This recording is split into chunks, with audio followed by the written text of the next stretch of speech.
Hi అండి, మీరందరూ ఎలా ఉన్నారు? Welcome back to another blog. మళ్ళీ నేను వచ్చేసానండి ఈరోజు మా అమ్మగారి వంటలు తీసుకొని. ఈరోజు మా అమ్మగారి వంటల్లో మీతో నేను షేర్ చేస్తున్నాను.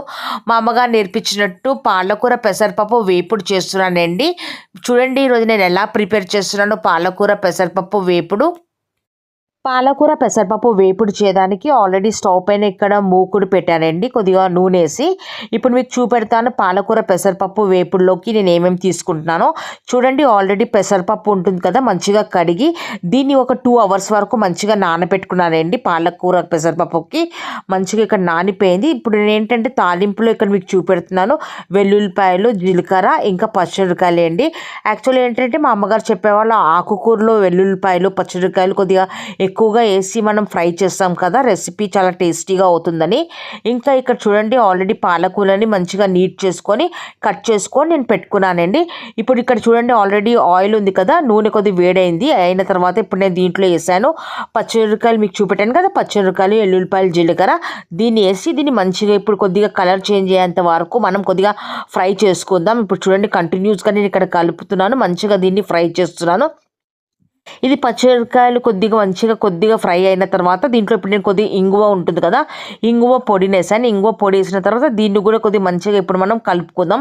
ఇవన్నీ కొద్దిగా మంచిగా ఇంగువ ఇవన్నీ కొద్దిగా మిక్స్ అయిపోయిన తర్వాత ఇప్పుడు నేను దీంట్లో పెసరపప్పు మీకు చూపెట్టాను కదండి, నానబెట్టుకున్నాను, కడిగి 2 అవర్స్ నానబెట్టుకున్న పెసరపప్పుని ఇప్పుడు నేను ఈ తాలింపులో నేను వేసాను. వేసిన తర్వాత ఇప్పుడు ఇవన్నీ మంచిగా మనం ఇప్పుడు ఇక్కడ కలుపుకుందాం. చూడండి, మంచిగా ఇక్కడ నేను మిక్స్ చేస్తూ మంచిగా కలిపిన తర్వాత ఇప్పుడు దీంట్లో ఏంటంటే కొద్దిగా పసుపు ఉంటుంది కదా, కొద్దిగా పసుపు పొడి, ఇప్పుడు రుచికి తగ్గట్టు మనం దీంట్లో ఏంటంటే సాల్ట్ ఉంటుంది కదా, మనకు రుచికి తగ్గట్టు సాల్ట్ మనం వేసుకుందాం. ఆకుకూరలో ఏంటంటే ముందుగా మీకు సాల్ట్ కొద్ది తక్కువగా వేసుకోండి, లాస్ట్లో మనం కొద్దిగా బ్యాలెన్స్ చేసుకోవచ్చు. ఎందుకంటే ఆకుకూరలు ఫస్ట్గా ఏంటంటే ఎక్కువగా కనిపిస్తుంది కదా, తర్వాత తక్కువ అయిపోతుంది. కాబట్టి సాల్ట్ ఎప్పుడు మనం కొద్దిగా ఆకుకూరలో లాస్ట్గానే మనం కొద్దిగా వేసుకుందాం, బ్యాలెన్స్ చేసుకుందాం. ఇప్పుడు చూడండి, ఇవన్నీ మంచిగా మిక్స్ అయిపోయిన తర్వాత పసుపు, ఉప్పు, ఇంగువ పొడి ఇవన్నీ మంచిగా పెసరపప్పులో కొద్దిగా బైండింగ్ అయిపోయిన తర్వాత మంచిగా కలిపిన తర్వాత ఇప్పుడు నేను ఆల్రెడీ పాలకూరని కట్ చేసుకొని పెట్టుకున్నాను కదా, ఇప్పుడు నేను దీంట్లో పాలకూరని వేసానండి. వేసిన తర్వాత ఇప్పుడు ఇవన్నీ మంచిగా ఇప్పుడు మనం కలుపుకుందాము. ఇప్పుడు ఇవన్నీ మంచిగా ఇక్కడ మనం కలిపిన తర్వాత ఒక 6 మినిట్స్ గ్యాప్ ఇచ్చిన తర్వాత మళ్ళీ నేను కలుపుతాను. చూడండి, ఇక్కడ 6 మినిట్స్ అయిపోయిందండి. అయిపోయిన తర్వాత మళ్ళీ మీకు కలిపి నేను చూపెడుతున్నాను. ఇప్పుడు ఇక్కడ చూసారా, పాలకూర మంచిగా దగ్గరికి అయిపోయింది కదండి. ఇలాగే మనం మంచిగా మధ్య మధ్యలో కలుపుతూ ఉండాలి.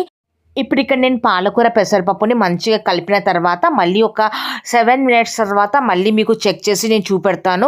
మంచిగా ఈ పాలకూర పెసరపప్పు కొద్దిగా దగ్గరికి అయిపోవాలి. ఈ పాలకూర పెసరపప్పులో మనకి వాటర్ వేసే అవసరం లేదండి, ఆల్రెడీ ఆకుకూరలో నీళ్ళు ఉంటుంది కాబట్టి దాంతో ఈ కూర మంచిగా మగ్గిపోతుంది. ఇంకా పెసరపప్పుని మనం నానబెట్టి వేసాం కాబట్టి పెసరపప్పు కూడా ఇక్కడ మంచిగా కుక్ అయిపోతుంది. ఇప్పుడు ఇక్కడ చూసారా, పాలకూర పెసరపప్పు నేను 7 మినిట్స్ తర్వాత మీకు కలిపి నేను చూపెడుతున్నానండి.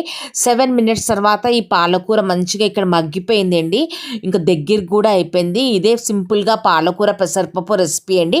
చూడండి, ఇప్పుడు నేను 7 మినిట్స్ తర్వాత కంటిన్యూస్గా మళ్ళీ ఒక 5 మినిట్స్ వరకు ఇలాగే నేను ఇక్కడ కంటిన్యూస్గా కలిపానండి. కలిపిన తర్వాత ఇప్పుడు మీకు నేను చూపెడతాను. దీంట్లో బొత్తిగా వాటర్ ఏం లేదండి, మంచిగా కూర మంచిగా మగ్గిపోయింది, ఇంకా దగ్గరికి కూడా అయిపోయింది. ఇప్పుడు నేను ఇక్కడ స్టవ్ ఫ్లేమ్ని ఆఫ్ చేసిన తర్వాత మీకు సపరేట్ బౌల్లో పాలకూర పెసరపప్పు వేపుడు చూపెడుతున్నానండి.